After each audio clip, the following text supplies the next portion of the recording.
é uma entrevista pública e é isso que acontece na entrevista pública que o Mark dá. Aqui, vou passar para vocês. Eu não vou passar o vídeo, eu editei, eu estou passando isso porque ele foi editado.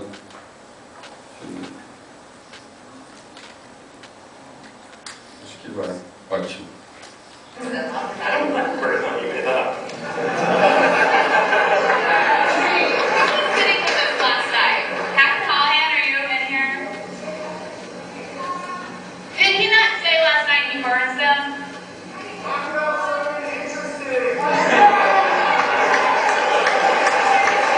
Alguém gritou na plateia, fala alguma coisa interessante.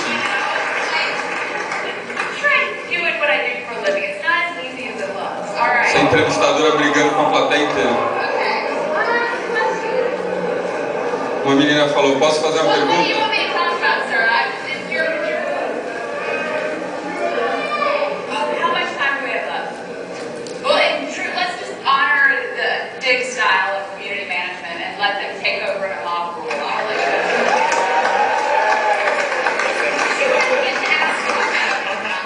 E ela entrega os pontos e fala, então beleza, vou deixar vocês fazerem as perguntas.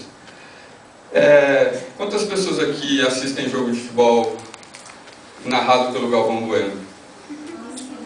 Quantas pessoas fazem comentários não necessariamente favoráveis ao Galvão Bueno quando ele está? Imagina se todo mundo soubesse disso ao mesmo tempo, né?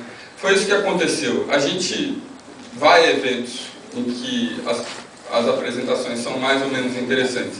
Nesse caso, ela estava completamente desinteressante. Todo mundo sabia disso. Agora, a diferença é que todo mundo sabia que todas as outras pessoas sabiam disso também. E essa consciência ganhou um nível superior, né? Então, as pessoas que gritaram, elas não gritaram como elas falariam normalmente. Elas gritaram porque elas sabiam que elas estavam respaldadas pela audiência, né? E esse essa a brincadeira do Twitter. Vou passar essa apresentação então para vocês e a gente pode ir comentando. Essa é uma apresentação só sobre... Bom, esse é o livro do Twitter. Quem não conhece, ele está aí, pode ser baixado gratuitamente, tem a licença Creative Commons. Está no blog da Talk, talk2.com.br. Prefácio do fenomenal Marcelo Tassi. De onde que vem essa ferramenta, Twitter? O Casé estava dizendo aqui, bom, o Marcelo Tassi ele fez uma coisa brilhante nesse livro, né? Ele não tinha tempo para escrever o prefácio. Eu queria que ele escrevesse o prefácio, porque eu acho que ele é o cara que melhor faz essa ponte entre o velho e o novo. Para quem não sabe, nos anos 80 o Marcelo Tassi fez o programa de mestrado do ITP, que é o Interactive Telecommunications Program da Universidade de Nova York, que é, junto com o MIT, o lugar para citar, enfim, em relação à comunicação online, né? Interactive Telecommunications Program, é um programa carésimo, que ele fez com bolsa, óbvio. E, enfim, isso, se não todas as outras coisas que ele já fez, isso naturalmente o colocaria em uma posição bastante privilegiada em relação às outras pessoas, né? Inclusive quem tem eventualmente mais seguidores do que ele. Mas, o que ele fez? Ele falou, ó, eu vou escrever um prefácio em 140 caracteres e eu vou convidar as outras pessoas para escreverem também as suas definições do Twitter, vou reunir das 10 respostas que eu acho mais legais e vou fazer disso prefácio. Então, é a minha resposta e 10 respostas. E, não por acaso, essas respostas cercaram conceitualmente a ferramenta, né? Ou seja, cada um trouxe luz para um aspecto do Twitter e eu queria comentar sobre isso com vocês. Então, brilhante essa definição. Quem não conhece o Cris Dias, enfim, um dos caras que... frasista fenomenal do Twitter, e ele cunhou essa definição que está muito, se não correta, está muito convincente, né? O fruto do amor proibido entre o scrap do Orkut e o MSN. Ela vai no caminho do que foi de fato a origem dessa ferramenta. Esse cara está com a mão na cara, O nome dele é Jack Dorsey, ele é o pai do Twitter, né? E ele é um programador, com cabeça de programador, e que tinha uma fascinação há muito tempo com transformar a informação em pontos num mapa, né?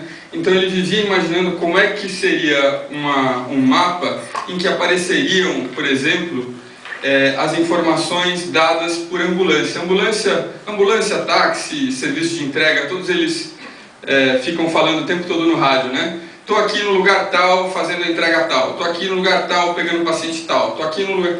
E ele via, dentro da cabeça de programador dele, a cidade se espelhando nessa informação. Ou seja, uma informação que produziria um padrão a partir do qual você poderia ler uma série, fazer uma série de inferências sobre o que está acontecendo na cidade, né? E essa é a raiz da criação do Twitter. Enfim, ele olhando para a cidade, pensando como é que a cidade funcionaria se ela tivesse consciência dela mesma, né? Se ele conseguisse transformar essa informação em alguma coisa que as pessoas pudessem tirar valor dela. Isso data da virada do milênio, né? No ano 2000, que ele disse que formalizou essa ideia em papel. Daí aconteceu o MSN, que é esse terceiro quadro do lado esquerdo dele.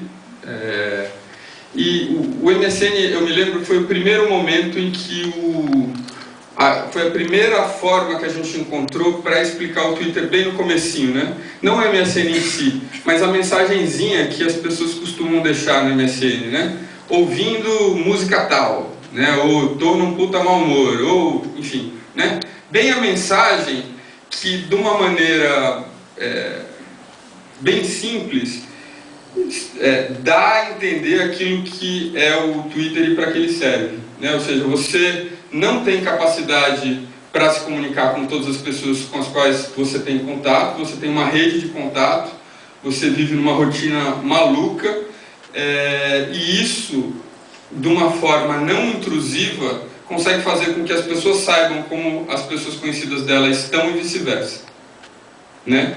Então, com uma olhadinha, ninguém escreve para o outro para perguntar, e aí, como é que você está, né? É raro isso. Em geral, você arruma um motivo, porque o e-mail interrompe, a pessoa abre, ela tem que pensar, etc.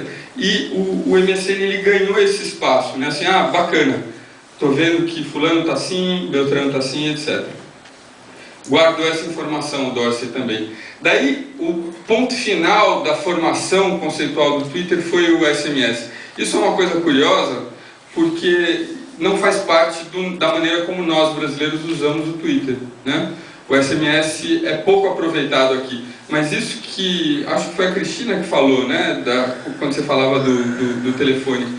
O Twitter, ele nasceu como uma ferramenta que era, entre aspas, device agnostic, né? Ela queria estar em todos os aparelhos. Ela era agnóstica em relação a onde ela vai existir, né? E a única coisa agnóstica em relação a um aparelho de telefone é o SMS.